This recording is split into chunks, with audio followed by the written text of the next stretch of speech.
It's human nature to want to know what's around the corner. So I keep looking. Adidas, X, Gucci. 요즘에 스포츠 브랜드에서 콜라보하는 느낌이라던가 이 패션의 흐름에 맞게 약간 2030 세대들을 좀 겨냥한 제품들을 출시하면서 공격적인 마케팅을 한다고 저는 생각을 해요. 가장 대표적인 예가 나이키랑 아식스라고 생각을 해요. 근데 나이키는 스니커 씬에서 좀 매니악한 느낌으로 자리를 잡았다고 생각을 하면 아식스는 키코가 가장 대표적인데 앤더슨 벨도 있고 패션 브랜드랑 같이 콜라보를 하면서 이 패션 씬에서 인정을 받는, 그러니까 좀 옷 짜랄들이 선택해서 신는 신발이 아식스가 됐잖아요. 그런 느낌으로 스포츠 브랜드에서 트렌드를 좀 이끌어가는 느낌이 강하다라고 생각을 할 수 있는데, 사람들이 나이키가 이제 신발 공장 마냥 컬러를 계속 찍어내는 걸 보고 우스갯소리로 하는 말이 있었어요. 아디다스의 붐은 언젠간 온다.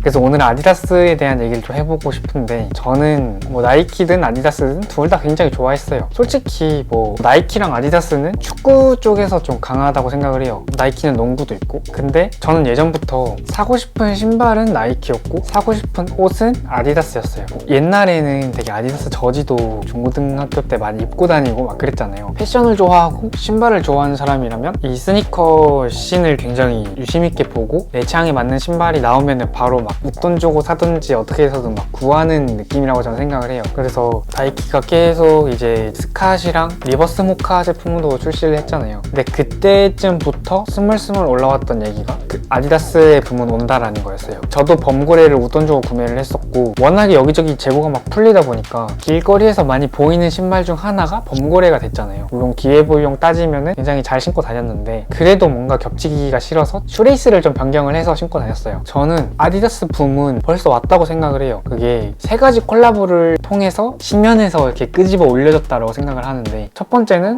웨일스 보너예요. 웨일스 보너 콜라보는 2020년도 말에 했던 걸로 기억을 하고 있고, 21년도 초반부터 그래도 나름 해외 패션쇼나 콜라보 이런 것들을 좀 시켜보는 현업을 하시는 분들 사이에서 좀 이렇게 직구해서 구하고 신고 다니고 그랬던 것 같은데, 그 당시에는 아는 사람만 아는 콜라보였던 것 같아요. 그러다가 이제 구찌 콜라보를 22년도 초반에 22년도 2월 그쯤에 했던 것 같아요. 그거는 욕을 많이 먹었죠. 아디다스가 그동안 힘들었나 보다. 그래서 뭐 구찌랑 이게 콜라보를 하면서 엄청 올려치는 가격 정책을 하면서 스포츠계 명품 반열에 오르려고 하는구나, 뭐 그런 식으로 좀 부정적인 여론이 좀 있었는데, 제 개인적인 생각으로는 제가 지금 말하는 콜라보 여러 가지 중에서 가장 마케팅적으로 좀 아디다스의 붐을 신호탄을 올려줬던 콜라보라고 생각을 해요. 그만큼 좀 비주얼적으로 임팩트가 컸다고 생각을 하고, 미술 쪽이나 디자인 쪽을 하시는 분들은 이게 얼마나 대단한 건지 알 거라고 생각을 해요. 실루엣적으로 외형적으로 이런 거보다 컬러 조합을 하는 게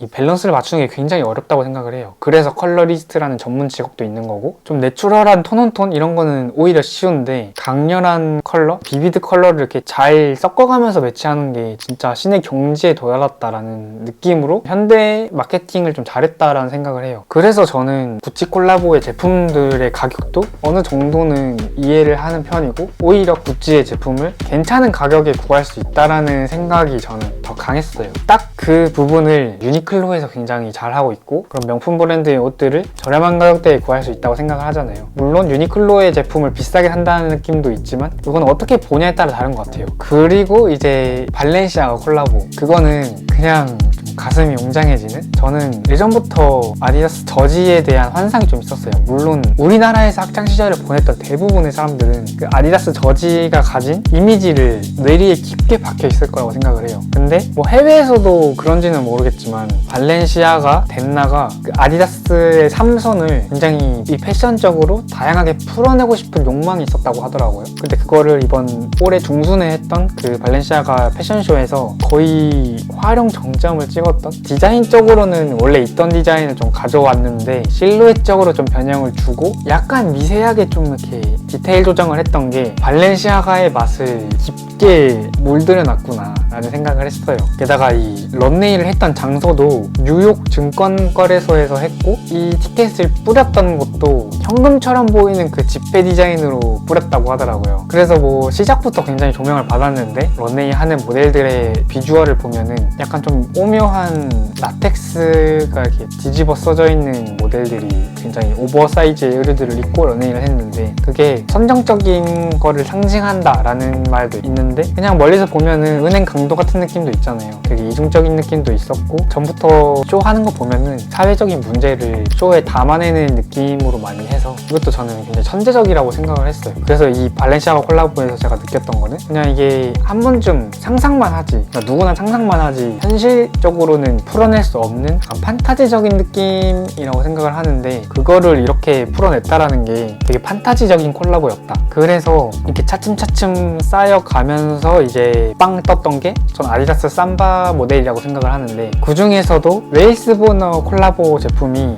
색감적으로도 좀 내추럴하고 그러면서도 좀 강렬한 컬러도 있었고 웨어러블한 컬러도 있었고 되게 다양한 니즈를 충족시켜주는 좀 빈티지적인 요소가 강한 클래식한 디자인이다 보니까 아디다스를 모든 사람들이 예전부터 봤었고, 좀 친숙한 느낌의 그 디자인을 익숙하면서 익숙하지 않게 잘 풀어냈다라고 생각을 해요. 그게 이 슈레이스의 디자인도 좀 한몫했다고 생각을 하는데, 참 아디다스는 이런 클래식한 느낌도 잘 어울리고 완전히 오버사이즈의 느낌의 스트릿한 느낌도 잘 소화를 해서 스포츠계의 명품이 되고 패션 트렌드를 좀 이끌어가겠다라는 생각을 했어요. 물론 스니커 씬에서는 약하다고 생각을 해요. 굉장히 많은 아디다스 신발들 중에서 조명받는 게 많이 없기도 하고, 그래서 지금 이 아디다스의 신발들을 돈 주고 구매할 만한가? 라는 생각을 했을 때는 조금 저는 아쉬워서 구매를 못 하겠더라고요. 물론 지갑이 넉넉했으면 그 웨일스보너 콜라보 신발들을 깔별로 다 마련을 했을 것 같아요. 그만큼 잘 나왔고, 그 웨일스보너 콜라보 한정 신발들은 지금은 유행의 반열에 올랐지만 유행이 끝나도 스테디한 느낌으로 계속 신을 수 있는 디자인이에요. 개인적으로는 그렇게 생각을 하는데, 아무튼 뭐 저는 지갑이 그렇게 두툼하지가 않아서 그냥